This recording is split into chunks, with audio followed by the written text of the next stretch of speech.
اللہ الرحمن الرحیم۔ السلام علیکم۔ اللہ کے فضل و کرم سے ہمارا احادیث کا سلسلہ جاری ہے۔ اللہ تعالیٰ آپ کو اور مجھے بھی اس کا اجر دے، آمین۔ میں ہر دوسرے تیسرے دن 2 یا 3 احادیث بیان کرتی ہوں تاکہ کسی پر بوجھ بھی نہ پڑے اور لوگ بآسانی احادیث کو سن بھی سکیں اور اس کا مطالعہ بھی کر سکیں۔ اگر آپ کو میرا چینل پسند آ رہا ہے تو آپ پلیز چینل کو زیادہ سے زیادہ شیئر کریں تاکہ باقی لوگ بھی احادیث سے مستفید ہو سکیں۔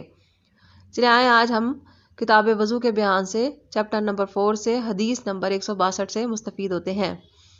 ہم سے عبداللہ بن یوسف نے بیان کیا، کہا ہم کو مالک نے ابو زناد کے واسطے سے خبر دی،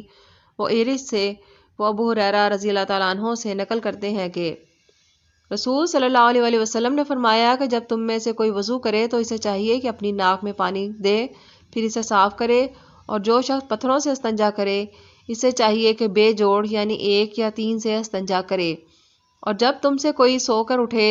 تو وضو کے پانی میں ہاتھ ڈالنے سے پہلے اسے دھو لے، کیونکہ تم میں سے کوئی نہیں جانتا کہ رات کو اس کا ہاتھ کہاں رہا ہے۔ حدیث نمبر 163۔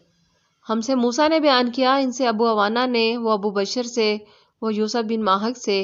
وہ عبداللہ بن عمر رضی اللہ تعالیٰ عنہما سے روایت کرتے ہیں کہ وہ کہتے ہیں کہ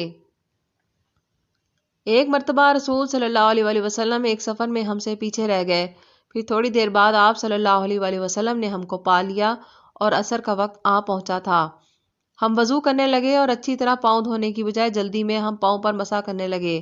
آپ صلی اللہ علیہ وآلہ وسلم نے فرمایا، ایڑیوں کے لیے آگ کا عذاب ہے، 2 مرتبہ یا 3 مرتبہ فرمایا۔ حدیث نمبر 164۔ ہم سے ابو الیمان نے بیان کیا، کہا ہم کو شعیب نے زہری کے واسطے سے خبر دی، کہا ہم کو عطا بن یزید نے حمران مولا عثمان بن عفان رضی اللہ تعالیٰ عنہ کے واسطے سے خبر دی، انہوں نے عثمان رضی اللہ تعالیٰ عنہ کو دیکھا کہ انہوں نے وضو کا پانی منگوایا اور اپنے دونوں ہاتھوں پر برتن سے پانی لے کر ڈالا، پھر دونوں ہاتھوں کو 3 دفعہ دھویا، پھر اپنے دائنا ہاتھ وضو کر کے پانی میں ڈالا، پھر کلی کی، پھر ناک میں پانی دیا، پھر ناک صاف کی، پھر 3 مرتبہ اپنے منہ دھویا اور کوہنیوں تک 3 دفعہ ہاتھ دھوئے، پھر اپنے سر کا مسح کیا، پھر ہر ایک پاؤں 3 دفعہ دھویا، پھر فرمایا میں نے رسول صلی اللہ علیہ وآلہ وسلم کو دیکھا کہ آپ میرے اس وضو جیسا وضو فرمایا کرتے تھے، اور آپ صلی اللہ علیہ وآلہ وسلم نے فرمایا کہ جو شخص میرے اس وضو جیسا وضو کرے اور حضور قلب سے 2 رکعت پڑھے جس میں اپنے دل سے باتیں نہ کرے تو اللہ تعالیٰ اس کے پچھلے گناہ معاف کر دیتا ہے۔ جزاک اللہ۔